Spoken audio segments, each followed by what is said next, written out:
going to consider a single point O, and from this point O, if I am going to locate any point as a P, which will be at a distance of R, and if I draw a sphere of radius R, and if there is a charge Q at point O, then at this point P, there will be electric potential, which is nothing but 1 upon 4 pi epsilon naught Q upon R. This will be the potential at point P. If I consider another point on that same spherical surface as a Q point, so now that Q point from O is again at a distance of R.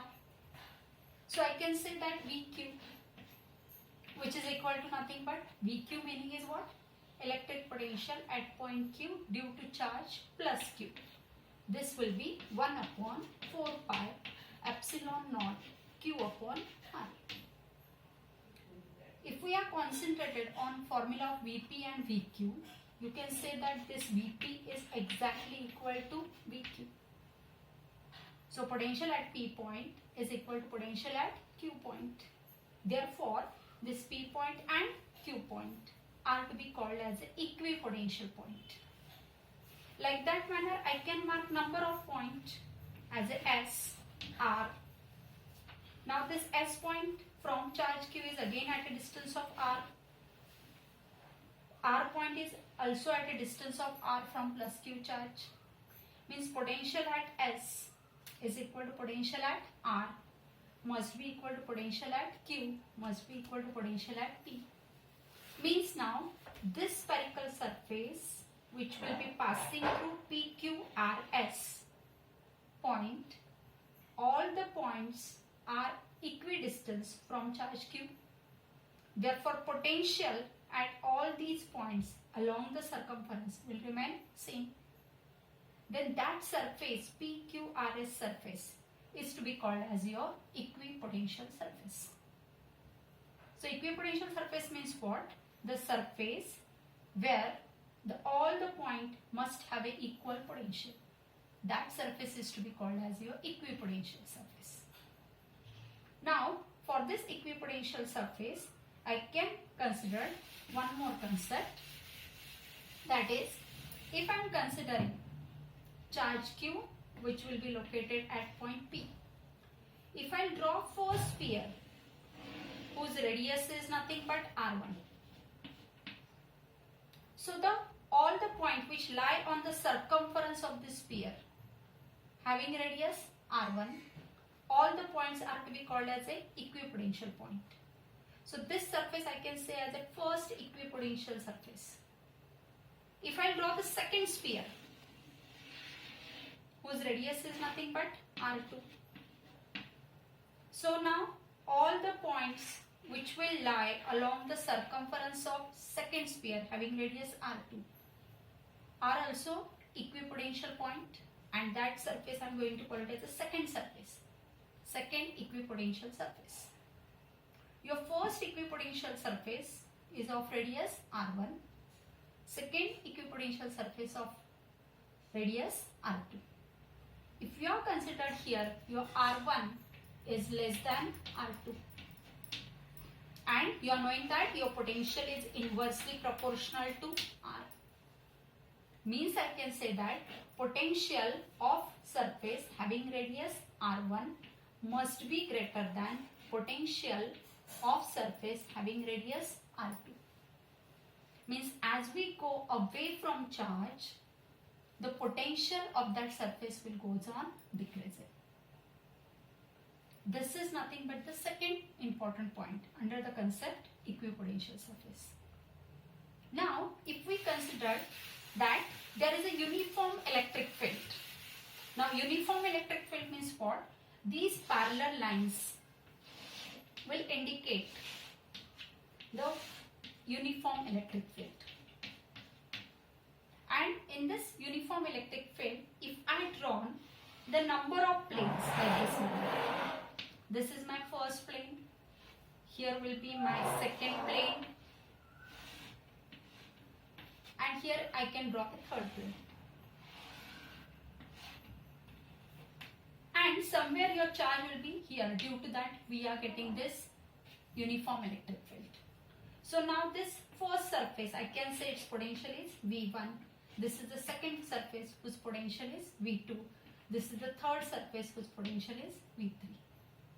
Now all points which lie on this first surface having potential V1. But this V1 is greater than V2. V2 is greater than V3. So this is nothing but the presentation of equipotential surface in the uniform electric field. While if you are considering dipole concept, which already we have seen in the previous lecture. Dipole means what? There are two charges. One is positive charge, second is negative charge, having equal magnitude but opposite in nature, separated by certain finite distance. Now, due to this positive charge, there will be equipotential surfaces like this. Due to this negative charge also, there is an equipotential surface. And here I can draw one line which will be passing through the center of dipole. So now what I can say that these continuous spherical lines, whatever I had drawn, represent equipotential surface. At the same time, according to concept, from positive charge, the lines of force will start, which ends on the negative charge. So this blue dotted line will indicate your lines of forces. So here I can show these number of lines of forces. So here I can say that these blues are nothing but, blue color dotted lines are nothing but the electric lines of forces. And whatever I am getting as equipotential surfaces, these are nothing but your equipotential surfaces. So these are the equipotential surfaces. So like that manner we can represent equipotential surface for dipole charge.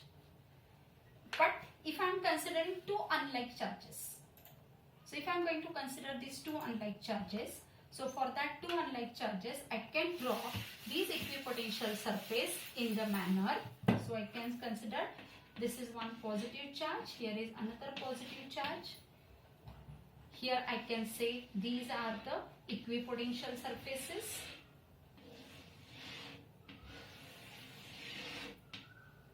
But their lines of forces will moving away from each other.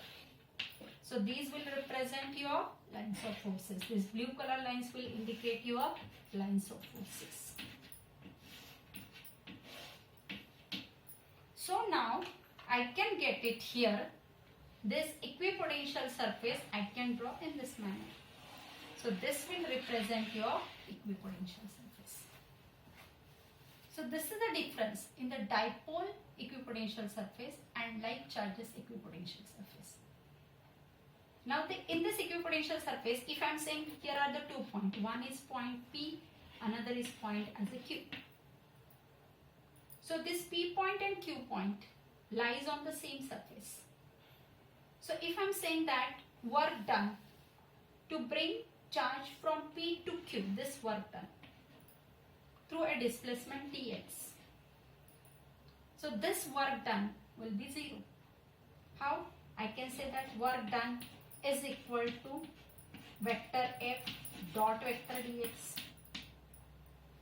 Instead of F, I can say intensity. If your charge is a unit charge means instead of F, I can substitute vector E dq dx. dq is a unit charge. As it is unit charge means its value is equal to 1. As its value is equal to 1 means your work done formula can be represented like this manner. Work done is equal to vector E dx. This vector E dx can be written as E dx cos of theta. Cos of theta, theta is what? Angle between direction of intensity and dx. Now the charge is moving over the surface, and from positive charge whatever lines of forces will there, the direction of electric intensity is in this manner. So this outward arrow indicate direction of electric intensity. So direction of electric intensity and displacement vector, they are perpendicular to each other. Means the theta value is equal to 90. And if theta is equal to 90, means your work done will become 0. So there will be no work done when unit positive charge will be traveling over a equipotential surface.